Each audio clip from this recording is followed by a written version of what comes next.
Assalamualaikum, salam sejahtera. Okey, kita sambung tajuk 8.4 kegunaan sinaran radioaktif.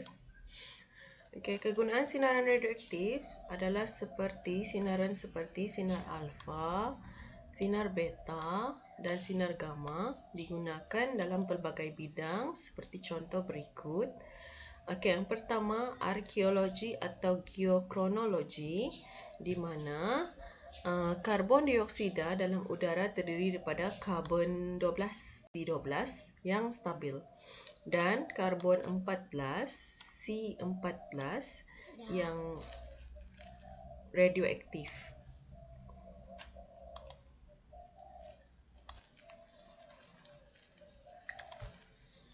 Okey, oleh sebab karbon dioksida diserap dan dibebaskan oleh badan organisma yang hidup, peratus C14 dalam tisu organisma tidak berubah. Jadi, sebaik sahaja organisma mati, apabila mati, C14 dalam tisu akan semakin berkurang kerana mereput. Lalu, semasa mereput, dia memancarkan sinar beta dengan separuh hayat, iaitu sebanyak 5,700 tahun. Jadi, apa yang berlaku adalah ahli arkeologi akan mengukur keaktifan C14, karbon 14, maka usia organisma dapat ditentukan. Okey, jadi dalam arkeologi kaedah ini dikenali sebagai pentarikhan karbon 14. Okey, digunakan oleh ahli arkeologi atau geokronologi untuk menentukan usia objek atau bahan purba. Okey, jadi itulah cara mereka menentukan mengenai usia. Contoh macam tulang dinosaur tu, macam mana boleh tahu berapa usia dia? Semuanya menggunakan pengetahuan tentang pereputan separuh hayat. Okey, seterusnya kawalan ketebalan kepingan logam. Okey, ini dalam perindustrian. Okey, alat kawalan ketebalan berfungsi untuk mengawal ketebalan kepingan logam. Okey, jadi macam mana dia buat? Okey, kepingan logam akan dilalukan di antara sumber sinar beta dengan alat pengesan sinar beta. Okey, jadi jika alat pengesan sinar beta mengesan terlalu banyak sinar beta, maksudnya kepingan logam yang disemak adalah terlalu nipis. Okey, jadi itu cara mereka membuat kawalan untuk kepingan logam. Okey, seterusnya adalah pertanian. Okey, dalam pertanian, kadar sinar beta yang dipancarkan oleh pereputan nukleus fosforus 32, okey, P32 digunakan untuk menentukan kadar penyerapan baja fosfat dalam tumbuhan. Okey, jadi itu satu. Okey, kita mau tengok kadar dia menyerap baja. Okey, yang kedua adalah sinaran radioaktif digunakan untuk membunuh kumbang dan mengawal populasi serangga perosak. Okey, macam mana cara dia? Secara pemandulan. Maksudnya, sinaran radioaktif dipancarkan di atas tumbuhan, kena dengan serangga perosak. Apabila serangga perosak tu kena, dia menjadi mandul. Okey, lepas tu boleh juga memilih jenis baja fosfat yang terbaik dan mengubah ciri tumbuhan. Okey, dalam pertanian memang banyak digunakan lah. Okey, next kita tengok kepada pertahanan. Okey, pertahanan kebaikan orang faham. Bahan radioaktif digunakan dalam bidang pertahanan seperti bom nuklear. Okey, selain haba, sinaran radioaktif yang dibebaskan dalam letupan bom nuklear memusnahkan hampir semua hidupan, termasuklah manusia dan kesannya wujud untuk beberapa generasi. Okey, tapi kita cuba elakkanlah kerana kesan dia tu akan wujud untuk bukan lagi beberapa generasi, kadang-kadang sampai beratus generasi. Okey. So, hari ini dalam sejarah, pada 20 September 2017, Malaysia menandatangani persetujuan ICAN untuk mengharamkan senjata nuklear. Okey, mengharamkan senjata nuklear pada Persidangan Pertubuhan Bangsa-Bangsa Bersatu, PBB. Okey, next kita tengok untuk pengawetan makanan. Pengawetan makanan. Okey, logo Radura.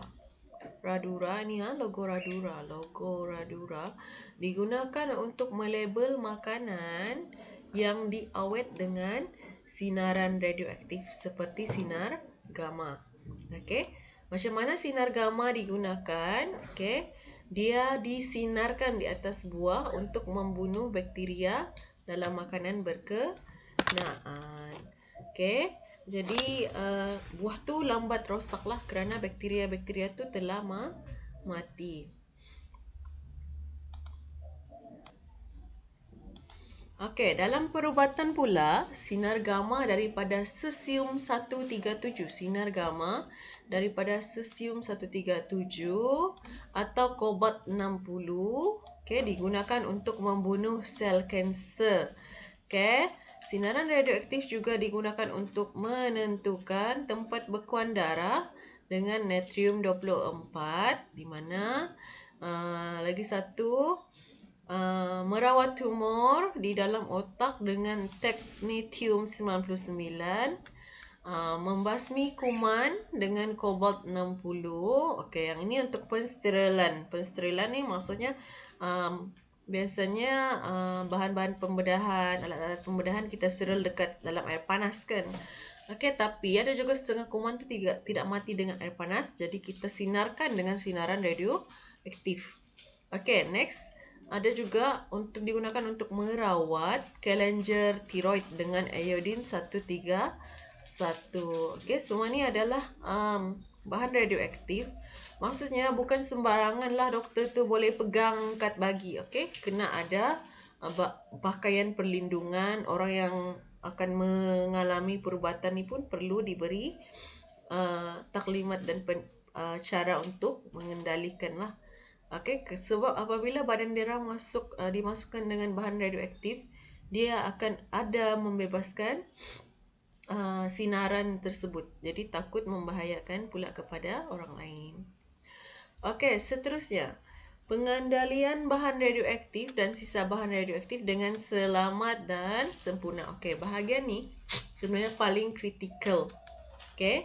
Jadi, yang pertama, menyimpan sumber radioaktif atau sisa radioaktif dalam kotak berdinding plumbum yang tebal. Okey.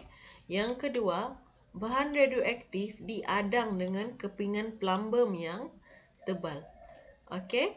Lepas tu tangan robotik digunakan untuk mengendalikan bahan radioaktif dengan selamat.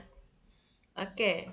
Selepas tu biasanya mereka yang mengendalikan tu perlu memakai pakaian perlindungan yang sesuai. Okey. Seterusnya, pembuangan sisa radioaktif mesti dilakukan dengan selamat dan sempurna. Okey, dan yang terakhir sekali, mengesan dos sinaran radioaktif yang diserap dalam badan dengan alat pengesan seperti lencana sinaran. Okey, ini biasanya di makmal-makmal radioaktif lah. Ataupun jika orang tu bekerja di kawasan yang ada radioaktif, dia perlu pakai ni, lencana sinaran. Okey. Jadi kita harus bersyukur, okey. Kita tahu tentang keradioaktifan, okey, tapi kita perlu tahu juga bagaimana untuk memanfaatkannya, okey. Walaupun ada juga keburukan, tapi ada juga bahagian kebaikan, okey. Jadi unsur radioaktif buatan yang pertama ialah fosforus 30. Okey, dicipta oleh Irene Joliot Curie, anak perempuan Marie Curie. Okey, jadi sejak tahun 1934 banyak unsur radioaktif buatan telah dihasilkan oleh ahli sains. Okey, namun begitu unsur radioaktif buatan tidak dapat dihasilkan tanpa unsur ciptaan Tuhan.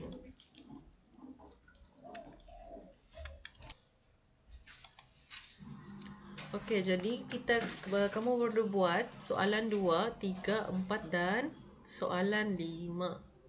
Okey, jadi cikgu akan bincangkan untuk soalan 3. Soalan 3. Okey. Mengapakah sumber radioaktif atau sisa radioaktif disimpan dalam kotak dengan dinding plumbum yang tebal? Okey. Jadi kerana apa? Kerana apa? Plumbum setebal 10 cm. Ingat lagi nota kita hari tu tentang sinar pengayunan. Okey.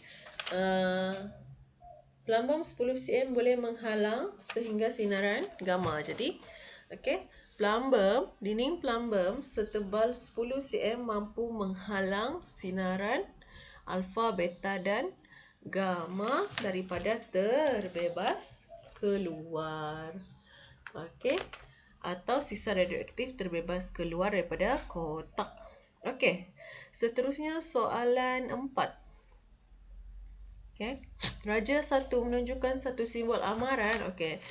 Raja 1 ni adalah simbol amaran yang mana kamu sudah belajar daripada form 1 lagi. Okey, jadi apakah maksud dia? Bila bentuk kipas ni adalah maksud dia?